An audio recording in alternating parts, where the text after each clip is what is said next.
Wow. Wow, wow, wow, wow, wow. What do I even say? I'm absolutely flabbergasted. I cannot believe it. We were so close. So close to the season being done. So close. Because you just know we slip up one more time and City are not taking that for granted. Sorry. My camera's doing a bit of a fugazi right now. But we slip up one more time and Manchester City are not going to let us get away with it again. It's as simple as that. And wow, the boys did it again. Stepped up when we needed to. 1-0 to the Arsenal, the famous old saying. And we've done it. That's 1 out of the 3 finals down in the Premier League. 2 to go. Where do I even start? Where do I even start? I'm gonna start with Mikel Arteta. Because Mikel Arteta, you nearly fucked us up. You nearly did, mate. Ben White gets injured. A bit of a shame, because he was playing well. Like the last couple of games, he's been playing well, and he was doing all right in the game. Obviously, it was early on his injury, pretty much anyway. And it was a bit of a stupid one as well, because he kind of didn't go into the challenge like full-hearted. He's gone in it half-hearted, 50-50 battle, and he's ended up injuring himself. Had to come off. Mikel Arteta, for some absolutely strange reason, brings on Zubimendi and puts Declan Rice at right back. And I'm just looking at the screen like, are you being for real? Are you actually being for real? Like, where do you think this is going to go? You've just taken your heartbeat out of the middle and you've put Zubimendi in, who isn't ready for this game, in my opinion. And it clearly showed. And then you've put your main man at right back. Why? How does that make sense? You've got Mascara on the bench. Anyway, so he does that. And we lose all control. West Ham start to get the upper hand. They start to get into the game. They're really feeling comfortable now. And they're getting a bit of a sense that something can happen here for them. Look, I can't even talk properly. I'm sorry, guys. I'm so sorry, because this is going to be a bit of a scramble. I still can't quite understand. And we'll get into it. So anyway, that happens. And as the game goes on, first 15, 20 minutes, we were well in it. We were up for it. We looked like we were going to be the team to win, and it was just a matter of time before we scored.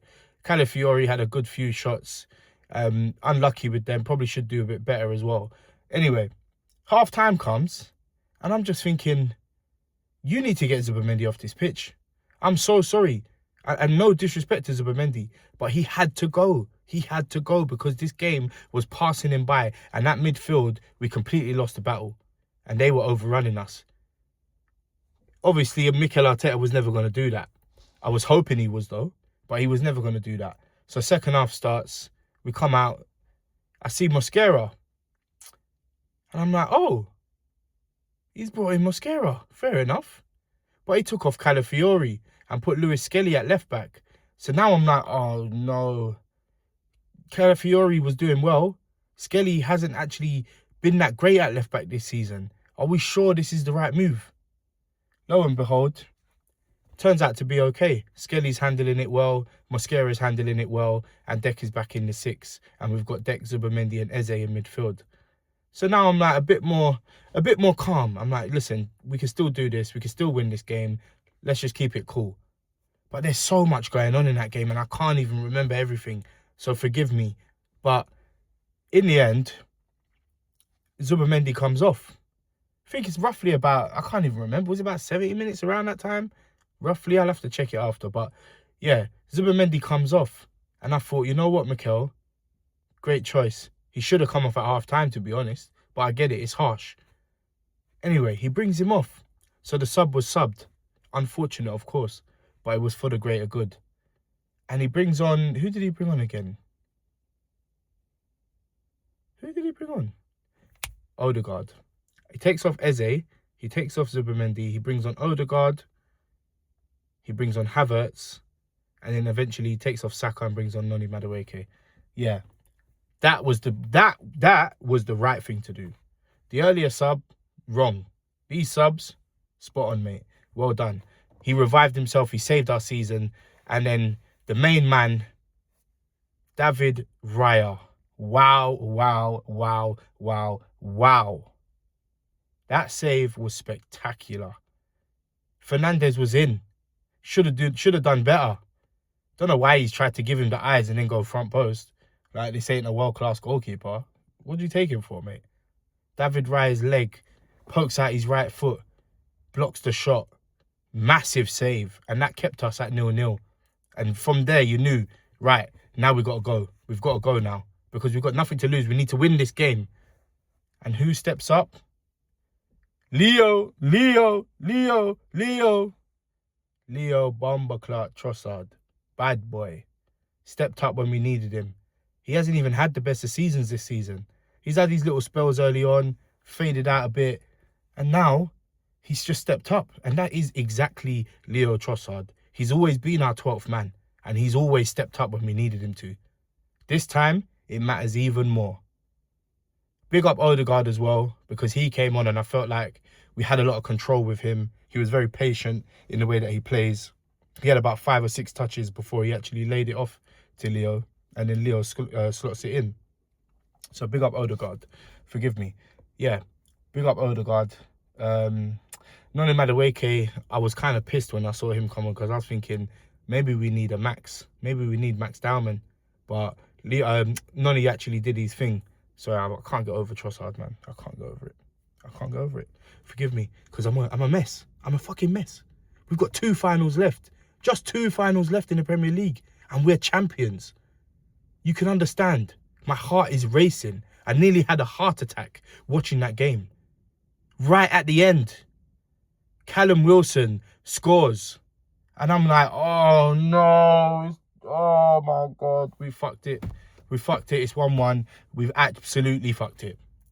Then I see VAR and I'm like, please, please, please, please, please. They check the goal. And I can't remember if it was Pablo or Fernandes, but one of them little idiots was holding onto David Raya's arm. Now, you can't do that to a goalkeeper. You can't. They're holding him like this. And I'm like, what are we doing here? I understand this is a contact sport, but mate, you're overdoing it. You are overdoing it, mate, and that is not on. So VAR checks it, and it's no goal. Oh, my God, the relief. The relief was spectacular. I was going crazy. I had my son in my hands, and it was like, what do I do? What do I do? Because I can't really celebrate because he's trying to sleep. What do I do? I was losing myself. Anyway, we win the game 1-0. Absolutely massive result. Big up Trossard. Big up David Raya. Big up Miles Lewis-Skelly. Big up Declan Rice. Big up Odegaard. Big up everyone, man. Fuck this. Big up everyone. And Mikel, I'm going to big you up. But you nearly fucked it, mate. Don't forget that. Because we cannot see those mistakes. We cannot. Categorically cannot see those mistakes. That was ridiculous. But he saved himself. Unlucky to Zubimendi. I'm sure he will come back stronger anyway. I'm sure he understands. There's a lot at stake here. And if you got to go, you got to go. Big up to the boys. Watch out for the Two Cannon podcast. I will be a lot calmer, so I will reflect differently. For now, like, comment, share, subscribe, and I'm out.